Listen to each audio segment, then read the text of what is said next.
Hi everyone, my name's Pan and welcome to another edition of Bluebird Corner, the Cardiff City Fans podcast. Today we'll look forward to the top of the table clash at the Cardiff City Stadium between City and Bradford City. This Saturday is a 3 p.m. kickoff, expecting a crowd of 23,000 plus. Bradford expected to bring 2,500 down from Yorkshire this Saturday, so it'll be a great atmosphere, I'm sure, between top and second place. Just to let you know, if you are a new subscriber, which is free in the month of September, you'll be in a great draw to win free travel to an away day of your choice in October, November, December to watch a City match. That's you and a mate. We'll pay for your travel on a coach. So just if you are a new subscriber this month, you'll be in that draw the 1st of October. And it's a great prize to win for a free away day. So we'll look forward to this Saturday's game. We'll look at some form for both teams. We'll look at past players, and we'll look at predicted lineups, and then look at what we think the actual score will be. So in terms of playing each other, City have played Bradford 14 times, won 5, drawn 2. And the last time we played Bradford City was in 2004 when we beat them 1-0 with Richard Langley getting the goal. And City's biggest win over Bradford was in 1922 when we beat them 6-2. As for players who played for both sides, well, there's quite a few. But just to give you a selection, we've got Des Hamilton, Robbie James played for Bradford City and Cardiff City. I think he played 50-odd games for Cardiff and a few more for Bradford. Dean Saunders, obviously, had a loan spell from the Jacks to us, and he also played for Bradford. Mark Hazelwood. Jack Alnwick, actually, I think he was on loan at Bradford for one game. And Terry Yorath, obviously, he managed both Cardiff City and Bradford City and also played for Bradford City. And as for famous players, well, some of you might remember some past players: Stan Collymore, Chris Kamara, Trevor Cherry, and Lee Hendry. So Bradford City are managed by Graham Alexander. He played for Preston for a number of years, and he took them to up from Division 2 last season. I think it was one of the last kicks of the game, a goal in the 92nd minute by their striker to get them into that third promotion spot. And they're doing really well so far this season.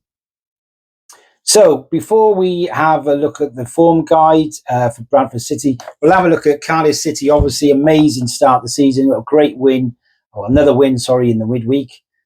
Beating Exeter. I wouldn't say we definitely deserved it, but it was good to see some of the other players get a game. And again, unbeaten start to the season. I think it's 10 now, isn't it, in League and Cup? And I look back through all the records, and I'm pretty sure, I mean, someone will tell me otherwise, that has never been achieved by a Cardiff City team in 125 years.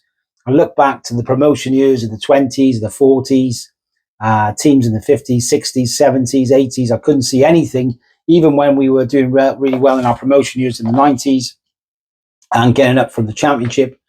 We never had a start like this. So this is all down to the manager. He's bred confidence in this team. Obviously, some of these lads were at the club last year when we finished bottom of the table playing games, low on confidence. And Murphy has definitely made a massive difference to these players and certainly improved a few of our players, as we know, including Chris Willock. So, as for regards to the teams, well, I mean, this one, we'd expect City to go with Trott in goal. Obviously, Turner had a run out against Exeter.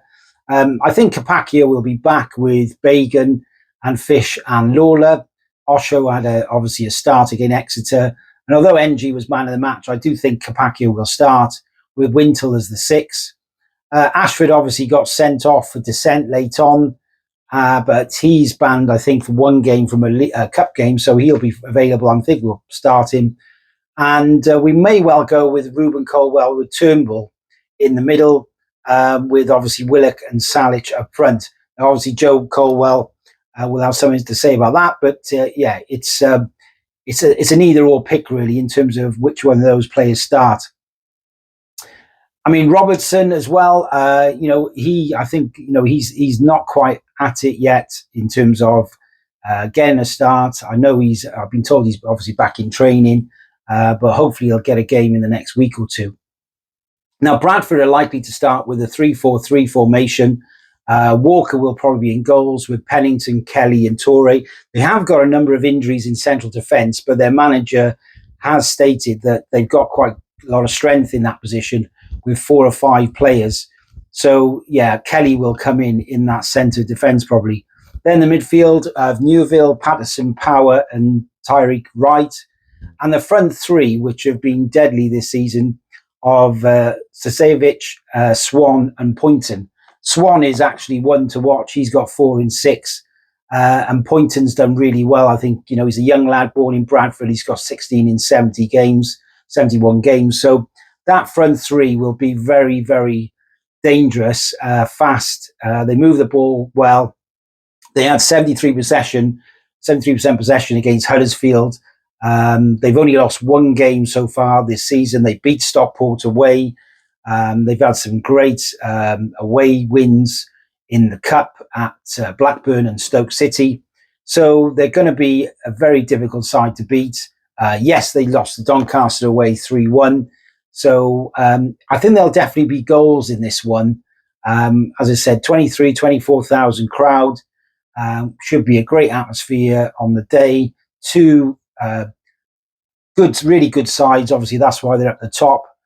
Both sides like to have possession of the ball, so it'll be interesting to see what happens. But I'm going to go for City 2, Bradford City 2. I think I think we'll draw this one.